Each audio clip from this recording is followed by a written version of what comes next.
thank y'all for being here today. It's once again, it's Mark McBride, the old mayor, and I'm just here to call out some issues in the way the city is being operated. On October 2nd, I made a proposal, public proposal. I brought a presentation to town on how we could use the super block and not tear the buildings down. Just go down, create a business district, and create real innovative jobs.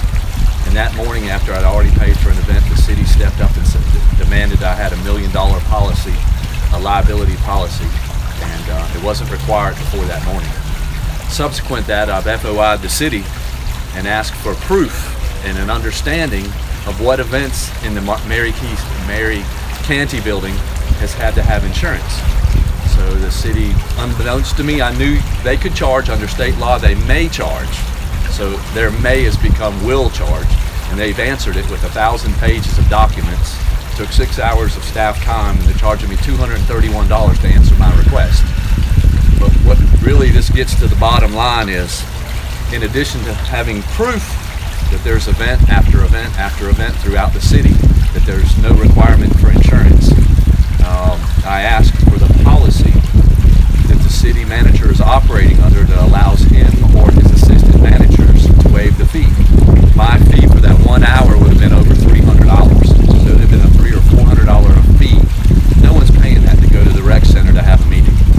And having done that, Mr. Crewer responded back, you specifically asked for the policy related to the city manager's authority to waive insurance requirements. No administrative policy exists.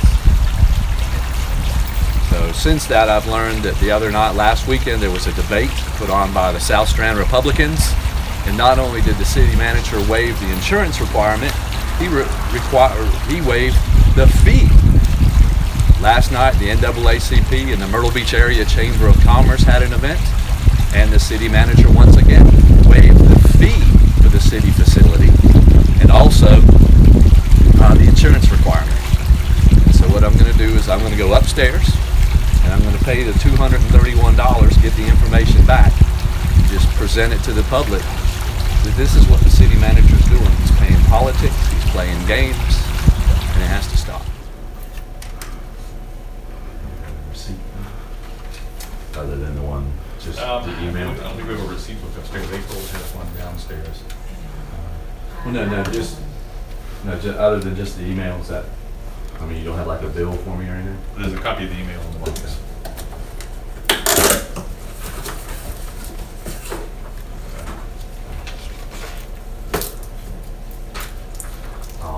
Is there a policy that when you actually choose the may goes to a will charge, when you give notice to someone that you're going to charge?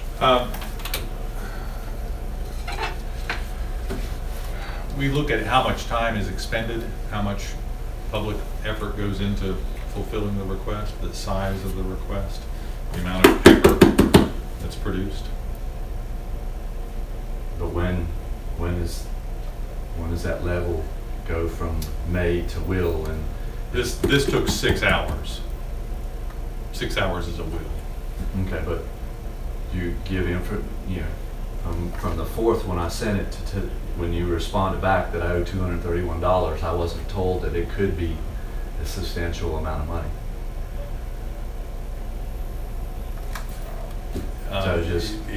We charge for most requests.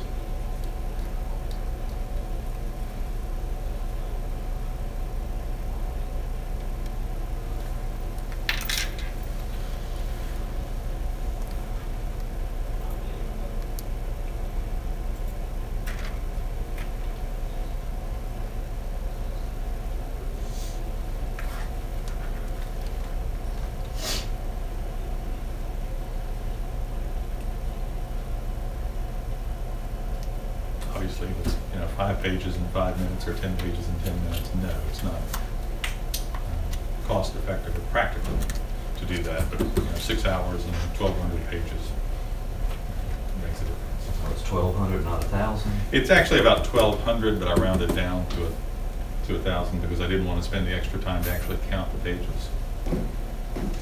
So it's kind of. You can take 2 reams of paper and stack them up and realize that there's another 200 pages in addition to that.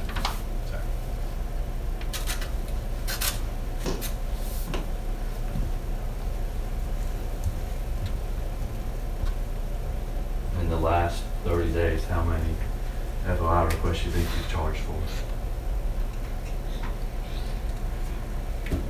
Half a dozen, 10. I don't have a off the top of the head answer, but we charge for most of them. Okay. All right. Okay. Thank you. Yes, sir. Here's your box. All right. Thank you. You're welcome. So, having just gone in and paid $231 to fulfill my FOI request, Mr. Crua admitted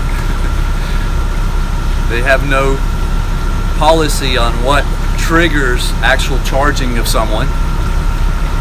You know, when they want to, they charge. When they don't want to, they charge. There's really no rhyme or reason on their method of charging. So if someone wants to actually get to the bottom of what's going on in city government, they're going to charge you to make sure it's very difficult to get answers out of the city.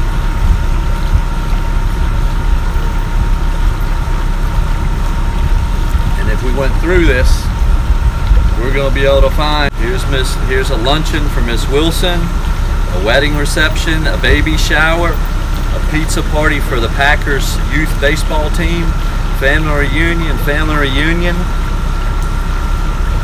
Halloween's, let's see, neighborhood jazz service meeting, festival meeting, a wedding, Day of the Dead Halloween party, a baby shower, a